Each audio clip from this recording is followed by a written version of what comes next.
J'ai terminé, Madame la Présidente. En question principale, je reconnais maintenant le député de Nelligan. Madame la Présidente, hier, le Premier ministre a essayé de changer le narratif. En ne parlant de responsabilité, de priorité, de leadership. La réalité, ça s'appelle le fiasco, ça clique. 500 millions perdus.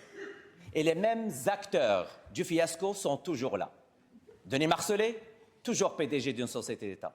Pire encore, l'ancien chef de cabinet d'un ministre des Transports est devenu maintenant chef de cabinet de l'actuel ministre des Transports. Depuis sa comparution devant la commission Galland, le Premier ministre a eu 4 conseils des ministres. 4 occasions pour changer les choses. 4 occasions pour ne parler de l'imputabilité. Malheureusement, 4 occasions ratées. 4 occasions manquées. Le seul qui a payé, Madame la Présidente, il s'appelle le député de Granby. Madame la Présidente, si le Premier ministre veut changer le narratif, qu'il commence à faire le nettoyage autour de lui. Et je reconnais pour la réponse le ministre des Transports et de la Mobilité durable. Oui, merci, Madame la Présidente. Je me rappelle d'avoir entendu les groupes d'opposition mettre en doute l'indépendance du commissaire au début du processus.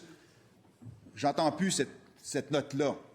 Je pense qu'actuellement, on est face à une commission d'enquête qui a un but précis, faire la lumière sur ce qui s'est passé, qui travaille bien, on voit ce qui s'y passe et on la suit. Alors, je pense qu'on devrait attendre les conclusions.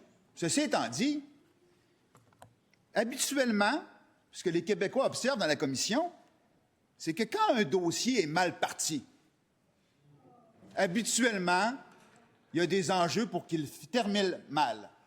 Il faut se rappeler qu'on a appris qu'en février 2015, le gouvernement libéral avait approuvé un projet à 200 millions.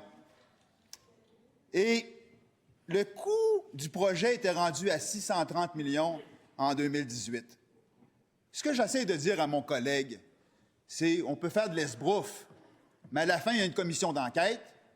On va attendre les conclusions de la commission d'enquête et nous, on s'engage à agir par rapport à ces conclusions-là suite à ces... Première complémentaire. Madame la Présidente, je suis content de voir l'actuel ministre des Transports à côté de l'ancienne ministre des Transports, qui, elle, disait il n'y a pas longtemps qu'il s'est ramassé avec le merdier, avec le fouillis. Madame la Présidente, parlons de ce merdier de fouillis. Est-ce qu'il peut nous dire aujourd'hui, il est rendu à combien le déficit cumulé de la SAC? Il ne veut pas parler de la commission Galland? Pas de problème. À combien il chiffre aujourd'hui le déficit cumulé de la SAC? La réponse du ministre.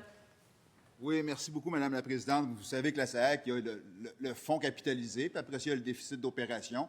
Il faut bien distinguer les deux notions. Donc, le fonds capitalisé est très bien capitalisé et ce fonds-là a des motifs spécifiques. Puis après ça, il y a le budget d'opération. Déficit accumulé de mémoire un peu au-dessus de 500 millions. J'ai fait les travaux j'ai rencontré la direction de la SAAC à 2 reprises, des rencontres de 3 heures chacune. On a eu le temps de passer à travers le bilan financier et de regarder les mesures de restructuration qu'on doit mettre en place. Mais je réitère, Madame la Présidente, que mon collègue revient continuellement sur la Commission. La Commission fait un travail exemplaire actuellement. On va prendre acte de ses conclusions, puis on va agir en conséquence. Mais je répète, un dossier mal parti finit rarement bien. Deuxième complémentaire. Ce sont de très mauvaises lignes. Je n'ai pas parlé de la commission de ma complémentaire. Je parle du déficit cumulé. J'ai une demande d'accès. La SAC refuse de dévoiler le déficit cumulé. Je suis content qu'il ne parle de 500 millions. Monsieur le ministre, 500 millions, c'est en date du 31 décembre 2024. Nous sommes au mois de septembre 2025. Il est où votre plan de redressement? Et Monsieur le député Nelligan, je vous rappelle que vous vous adressez à moi et non directement aux collègues d'en face, mais poursuivez, il vous reste 1 seconde. Non. C'est fini. Mais il ne faut pas vous adresser directement aux collègues, vous le savez. Alors, on a un problème de chronomètre. Écoutez, je vais vous... Il restait quelques secondes. Je vais vous laisser vous... On a un problème de chronomètre. Allez-y pour 5 secondes et ne vous interpellez pas directement, chers collègues. Madame la Présidente, qui ne dévoile son plan de redressement pour stopper l'hémorragie. C'est ce que je lui demande aujourd'hui. La réponse du ministre. Une de ces 5 meilleures secondes.